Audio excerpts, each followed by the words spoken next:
This recording is for those who still listen to quiet voices in a loud city.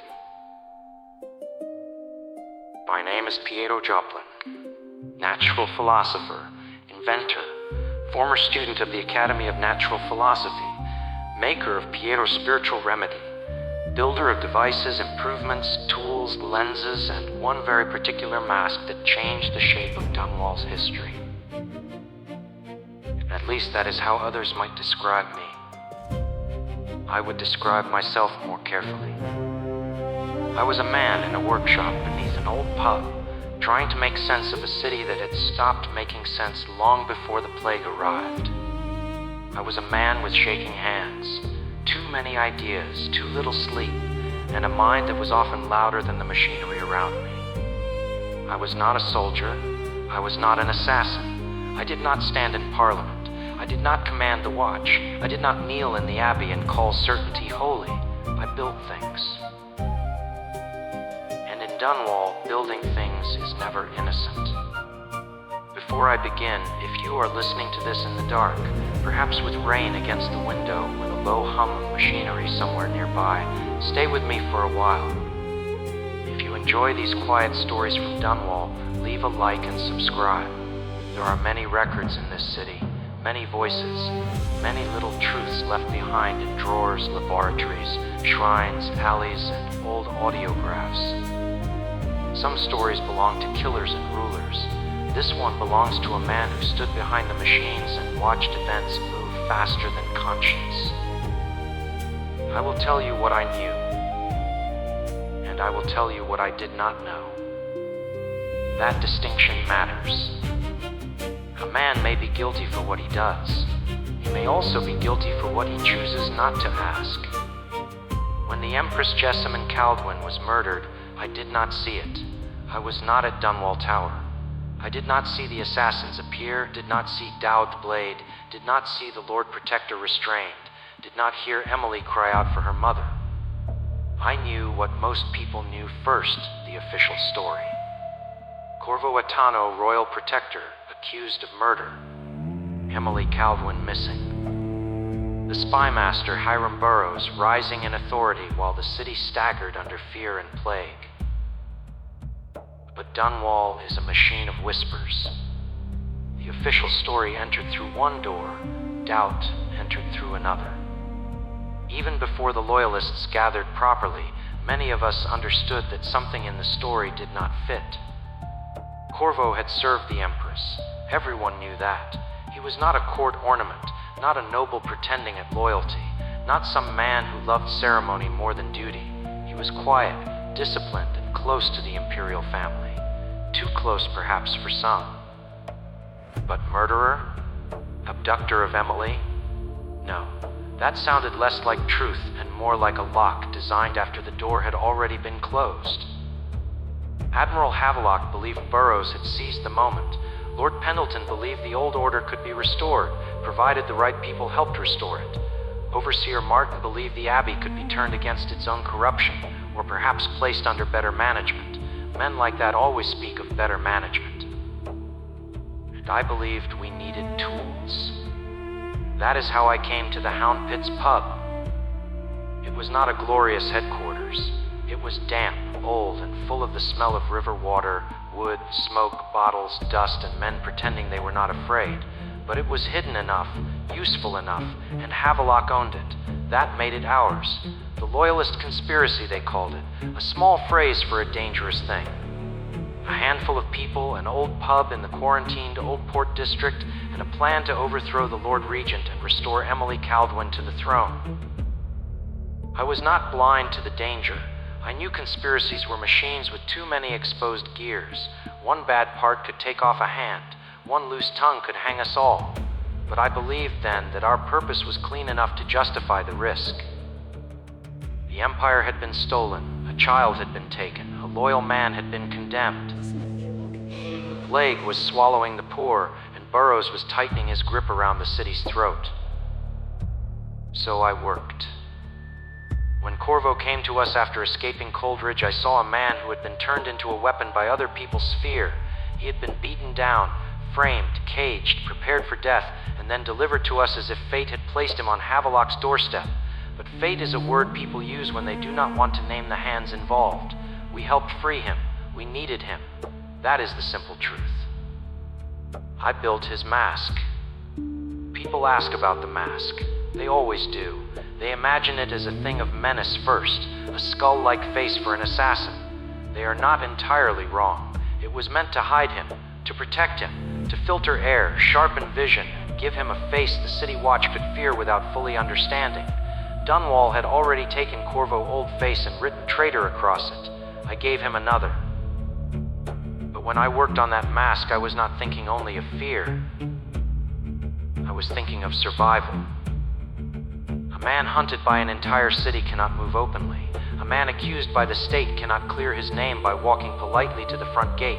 He needs shadow, protection, identity, anonymity, and yes, a little terror. The mask made Corvo into a rumor. A rumor can pass through places where a man would be stopped. Did I know what Corvo would do with it? Not fully.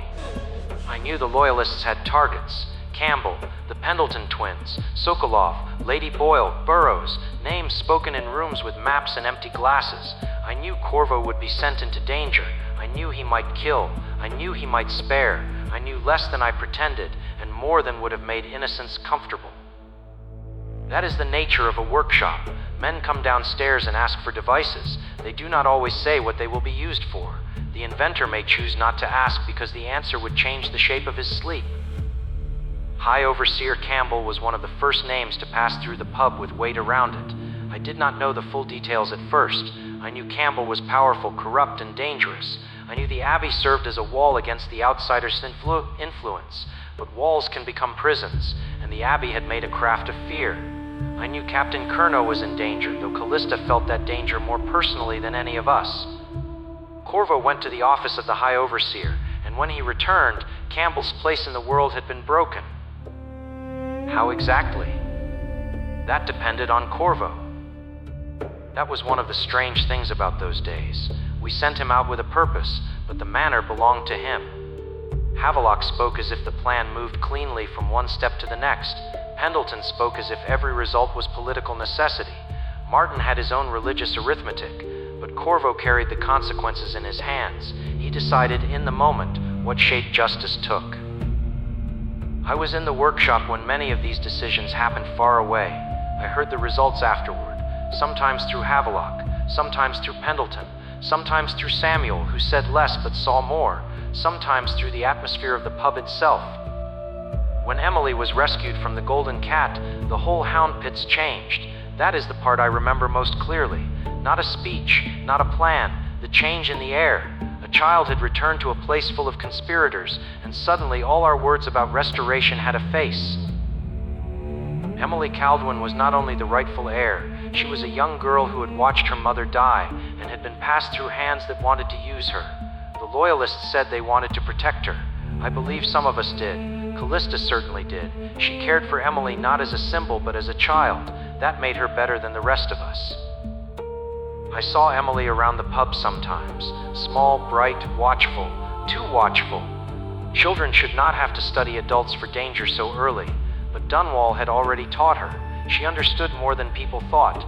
Perhaps not the details, not the political mechanisms, not every whispered arrangement, but she knew when a room changed because her name had entered it. I tried to be kind to her. I do not know if I succeeded. Kindness is difficult when one has spent too long among machines. Machines respond to pressure, alignment, current, dosage, friction. People do not. Children especially do not. They notice everything and forgive more than adults deserve. Then there was Sokolov. Anton Sokolov, royal physician, head of the academy, inventor of Sokolov elixir, painter, genius, institution, shadow. If I sound bitter, it is because bitterness is one of the few honest fuels available to a discarded mind. Sokolov and I had history before the plague, before the Hound Pits, before Corvo. I had been the youngest ever to attend the Academy of Natural Philosophy. I had ideas, too many perhaps, too fast, too strange. The Academy claims to love discovery, but institutions love discovery best after it has been made safe, labeled, published, approved, and placed behind glass. I was not safe. Sokolov saw that. He helped remove me. That is how I remember it. He might describe it differently. Power always does. So when Corvo was sent to abduct Sokolov, I felt many things at once. Satisfaction, yes. Shamefully, yes. Fear, too. Rivalry does not end simply because one man is dragged from his protected rooms to an old pub. Sokolov remained Sokolov even as a prisoner. His mind still entered the room before him. We needed him. That was the insulting part. I did not want to need Anton Sokolov, but Dunwall had been shaped by his work, his elixir, his technologies, his knowledge of Burrows' circle. Walls of light, arc pylons, military devices, plague research, court connections. Sokolov understood the machinery of power because he had helped build some of its finest parts. Corvo brought him to us. We questioned him. From him, the Loyalists learned of Lady Boyle and the Lord Regent hidden support. Another target, another mission, another step closer to Burrows. What did I know of Lady Boyle?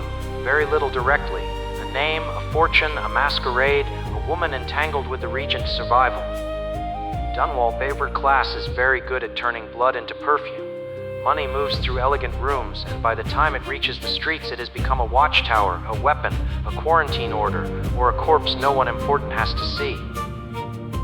Corvo went to the Boyle estate. He returned. The Loyalists advanced. I remained at the Hound Pits, making, repairing, improving, waiting. Waiting is not passive, despite what soldiers think. Waiting is when the mind grows teeth. I imagined Corvo dying in every district of the city. I imagined the watch finding us. I imagined Burrows' men dragging me from my workshop, laughing at my notes, smashing my equipment, taking my remedy and calling it evidence. I imagined Sokolov looking at me with that cool disappointment of his. I imagined Emily lost again. Then the door would open and Corvo would return. Silent. Always silent. His silence unsettled people. They mistook it for obedience at first. I think Havelock did. Pendleton certainly did. They thought because Corvo did not argue, he accepted. But silence is not consent. Sometimes silence is endurance. Sometimes it is judgment waiting for the right hour. I supplied Corvo because I believed he was necessary. There is that word, necessary. It followed us like a rat under the floorboards. Everything was necessary. Breaking Corvo out of prison, sending him after Campbell, removing the Pendleton brothers, abducting Sokolov, dealing with Lady Boyle, exposing Burrows, keeping Emily hidden, maintaining secrecy, building tools, upgrading weapons, brewing remedies, looking away when the exact method was not discussed. Necessary. If Dunwall had a national prayer, it would be that word whispered before a terrible act. The plague made it easier to believe in necessity. The city was dying, and dying cities tolerate ugliness if it promises one more day. I had made Piero's spiritual remedy, and I will not pretend I am not proud of it. Sokolov elixir came first. His name was stronger, his support greater, his access wider. My remedy was the second of the anti-plague elixirs, and it was mine, my work, my attempt to help the body and spirit endure when the city offered little but fever, fear, and ash. But even medicine becomes political in Dunwall. Who receives elixir? Who pays? Who waters it down? Who hoards it? Who sells false hope in bottles? Who survives because they have coin? And who coughs blood because survival has been priced above them? I knew the Bottle Street gang moved elixir in their own way. I knew Slackjaw's people were not merely thugs, whatever the watch said. In Dunwall, criminals sometimes distribute what official systems reserve for the wealthy. That does not make them saints. It makes the city complicated. I knew the plague was real. I knew it was devastating. I did not know until later the full shape of Burrows' guilt. I did not know at first that the Lord Regent had intentionally brought plague-bearing rats into Dunwall to reduce the poor and unwanted, only for the sickness to escape his control. When that truth emerged, it was like discovering that the city's fever had a signature at the bottom. Burrows did not create cruelty in Dunwall. He gave it policy. When Corvo went to Dunwall Tower, everything in the Hound Pits held its breath. That was the great movement of the plan. Remove the Lord Regent, expose his crimes, break the false center of power, restore Emily, restore the Empire. That is what we told ourselves. That is what I believed, or wanted to believe, or needed to believe, because otherwise every device I had built became harder to look at. Corvo succeeded. Burrows fell. For a moment, the impossible felt orderly. The Hound Pits celebrated. Men laughed too loudly. Glasses were raised. Pendleton looked as if history had been written specifically to flatter him. Martin looked like a man already rearranging the Abbey in his mind. Havelock looked relieved, then watchful, then something else, something I should have noticed sooner, but I was tired. That is not an excuse. It is a fact, and facts do not absolve. I did not know everything that happened next until it had already happened. I knew there was celebration. I knew Corvo had returned from victory. I knew the Loyalists were speaking of the next steps, Emily future, the shape of authority after Burrows. I knew the air had shifted. Victory does that. Before victory, everyone shares one enemy. After victory, people begin counting chairs. Then Corvo was gone. Emily was gone. The pub was no longer a refuge, it had become evidence. The Loyalists betrayed Corvo, Havelock, Pendleton, Martin. They feared him. Or perhaps they feared Emily's love for him. Or perhaps they feared that after using him to break the Lord Regent, they would have no way to control what came after. Samuel was ordered to poison him. Samuel blessedly did not obey fully. He gave Corvo a smaller dose and set him adrift. That I learned later. At the time I knew only fragments. Confusion, panic, blood, orders, people missing, the shape of a conspiracy eating itself. That is the part I return to most often. Not Burrows, not Sokolov, not even the mask. The betrayal at the Hound Pits. Because that was when our cause revealed what had been growing inside it. I had thought the Loyalists were a cure for Dunwall's sickness. Imperfect, yes. Dangerous, yes. But a cure. Men of different stations gathered to remove a usurper and restore a child's rightful place. But a cure without humility can become another poison. Havelock did not want the throne. Not exactly. He wanted the hand near it. Pendleton wanted noble stability. Martin wanted religious authority. Each man could explain himself well. That is what made them dangerous. Evil rarely introduces itself honestly. It arrives as duty. It arrives as faith. It arrives as restoration. It arrives as order. And sometimes it arrives asking for upgrades in a workshop. What did I do when the pub fell? I survived. I worked with Sokolov. That sounds strange even now. Piero Joplin and Anton Sokolov, enemies of reputation, rivals of science, trapped together by disaster and necessity. The city had a sense of humor, a cruel one, but perhaps Dunwall, in its broken way, also understood balance. Sokolov and I together were able to create something better from what had been divided between us. His elixir, my remedy, our knowledge of the plague and its effects. I will not speak beyond what belongs to that time, but I will say this: rivalry is a poor medicine. Cooperation, even reluctant cooperation, can accomplish what pride delays. I did not know exactly what Corvo endured in the flooded district. I did not see Dowd. I did not walk those ruins. I did not know the precise horrors he passed through to return. I only knew that if Corvo lived, he would come back for Emily. Men like Corvo do not vanish simply because betrayal makes it convenient. He had survived Coldridge, the Watch, the Abbey, the Golden Cat, Boyle Estate, Dunwall Tower, Poison, the river. And then he returned. By then, the Loyalists had fled to King Sparrow Island with Emily, Havelock's final refuge. A lighthouse meant to guide ships had become the hiding place of men lost in their own ambition. I did not go there. I did not see the final confrontation. I do not know which doors Corvo opened, which men he spared, which he killed, what words were exchanged at the edge of the Empire future. I know only what mattered. Emily survived. Burrows was gone. The Loyalist Conspiracy collapsed. Corvo name, stained by lies, moved toward truth again. And Dunwall remained. People expect endings to repair everything. They do not. A city like Dunwall does not become clean because one tyrant falls. The plague does not vanish because the proper air returns. The poor do not rise from their beds because a proclamation says hope is permitted. Walls of light remain, bodies remain, fear remains. The river still carries what the city throws into it. But something changed. Perhaps not enough, but something. From my place in the story, I saw the machinery behind heroism.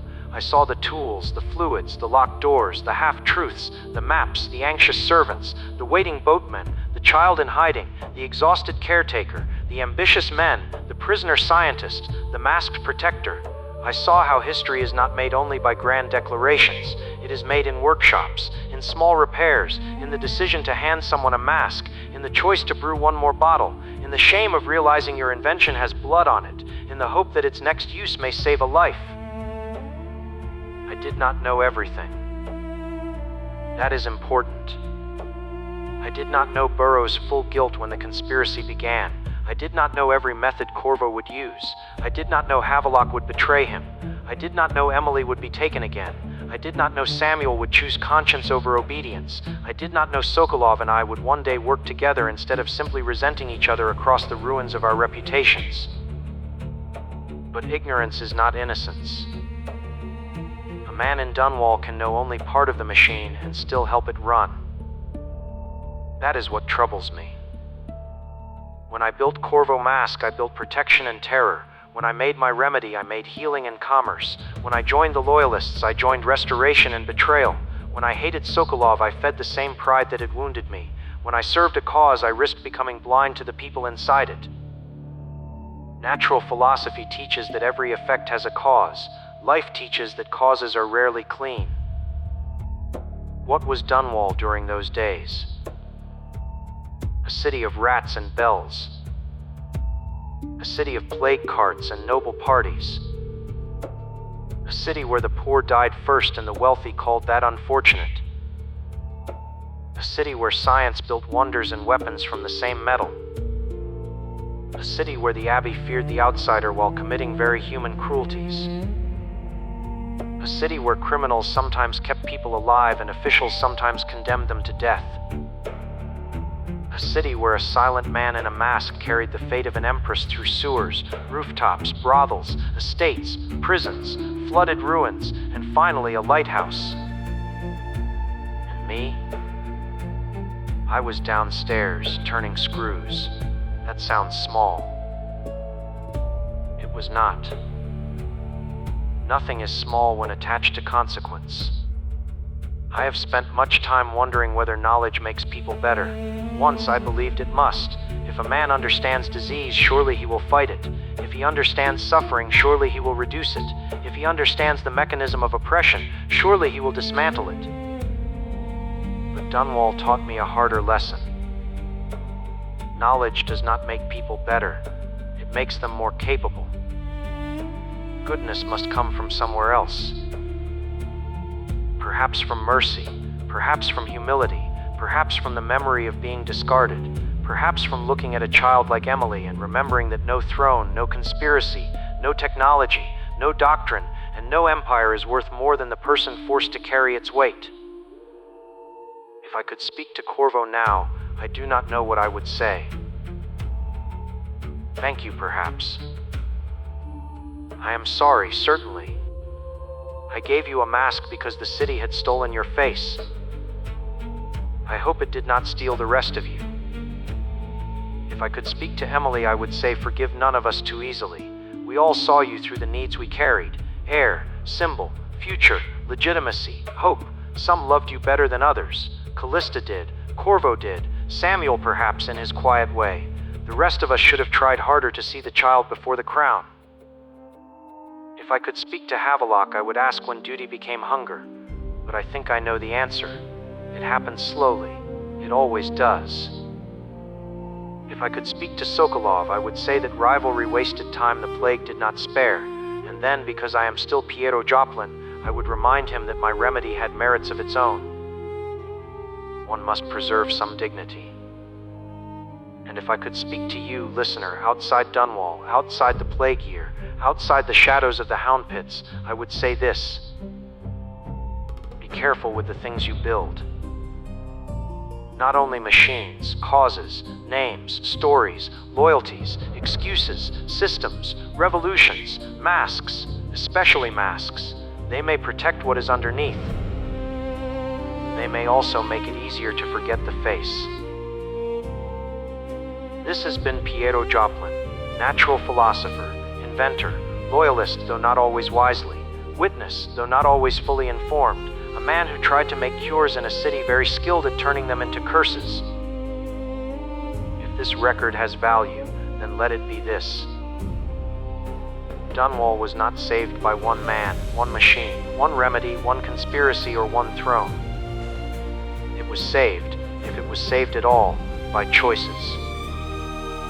Some grand, some quiet, some violent, some merciful, some made in towers, some made in boats, some made in workshops beneath old pubs, by men who did not understand the whole story, but still had to decide what to build next. And that, I think, is the true burden of natural philosophy.